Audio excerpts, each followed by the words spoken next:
Previously on 30 in 30, the Bengals were stupendous. Cincinnati and its fan base, they were the biggest one yet. And oh boy, did that kitty go meow.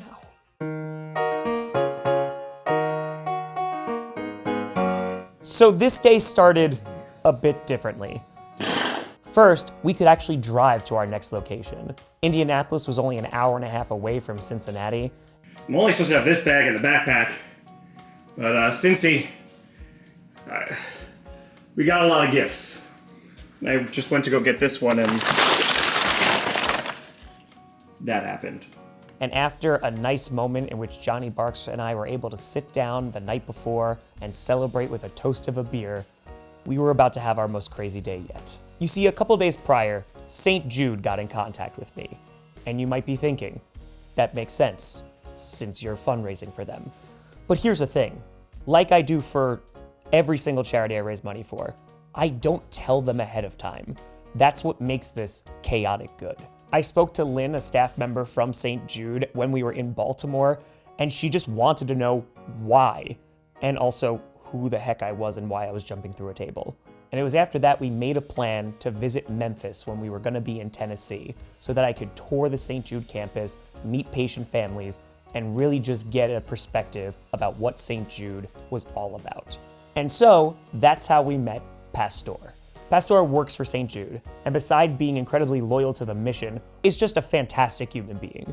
Volunteered to pick us up from Cincinnati and drive us to Indianapolis, and was also going to drive us from Indy all the way down to Memphis after the day was done. Once we made it to Indy, it was time to go visit with the Colts. This was the first indoor stadium that we had a chance to actually tour, besides the quick one that the Lions graciously allowed me to film. And we were in awe of just the spectacle of this space. A retractable roof weighing 5 million pounds, 2.5 million for each panel, taking 7 to 11 minutes to open, and one of the best views we've ever seen. Indianapolis has hosted Super Bowls, Big Ten events, Final Fours, and are even going to be hosting the Olympic swim trials. How they're gonna build pools in there, I don't know. And like every stadium we'd been to, there's certain things that stood out. Of course, you have some famous lockers. Looking at you, Pat McAfee. Nice locker, Pat. But Lucas Oil Stadium also featured the closest suites we'd ever seen to the field. In fact, they called them field suites. The majority of suites are located usually in the middle or the upper levels of the stadium, but here, they were just feet away from the turf. Holy crap. Oh God, I'm so far. Oh! Damn, Ryan's got an arm.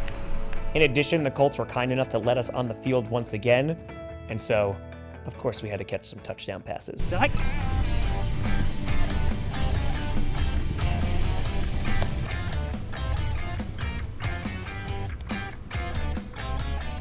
Oh, is this me? I got you. Get in here, Oh, buddy. okay. And heck, even Pastor wound up catching one, which he was very happy about. Tom Grossi, wide receiver 1, QB 1.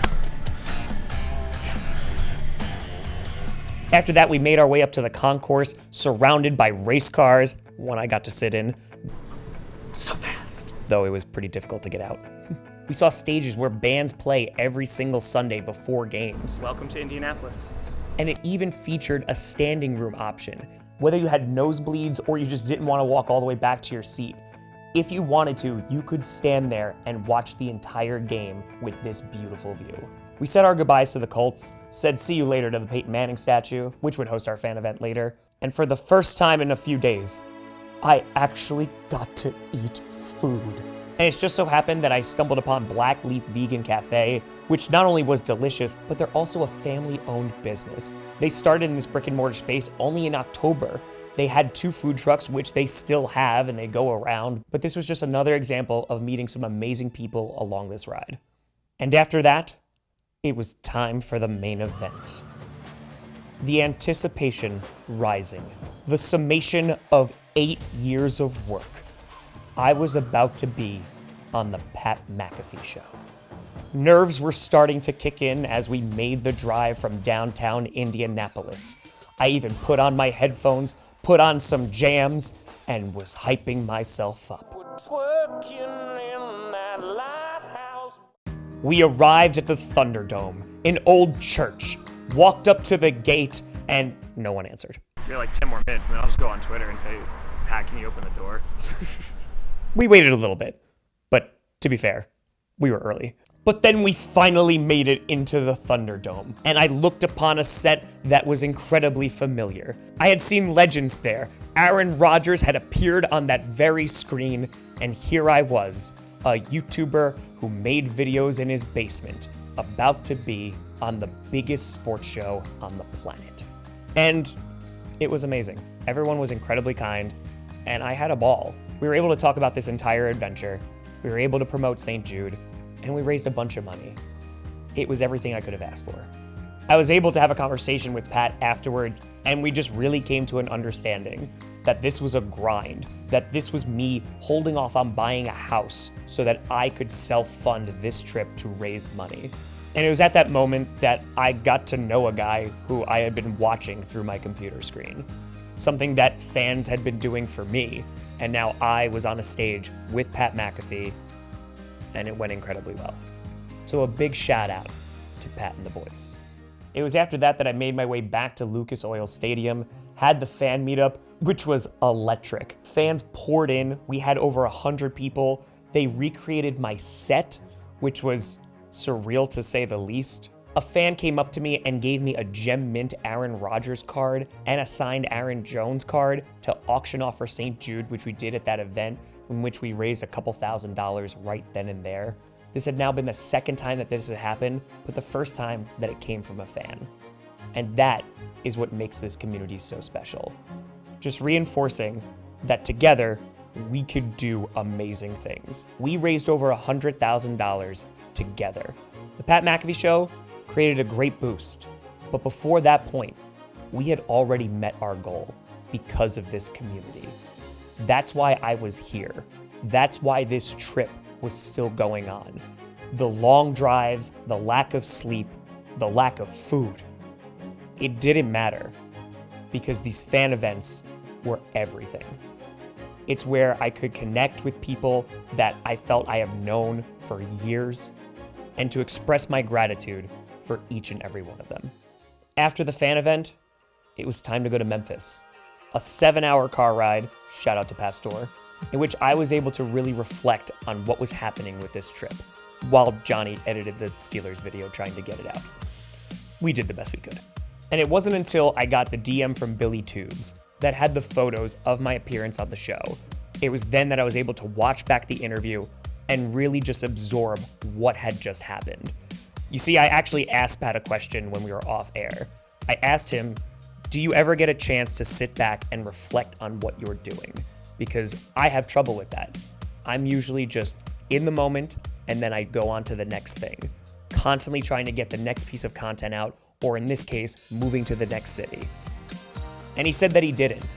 He said he tried to enjoy everything in the moment, doesn't really reflect, and it's on to the next. And so while there was definitely some similarities there, I really wanted to try to reflect on what this day had been. Because this entire day, this entire trip was special.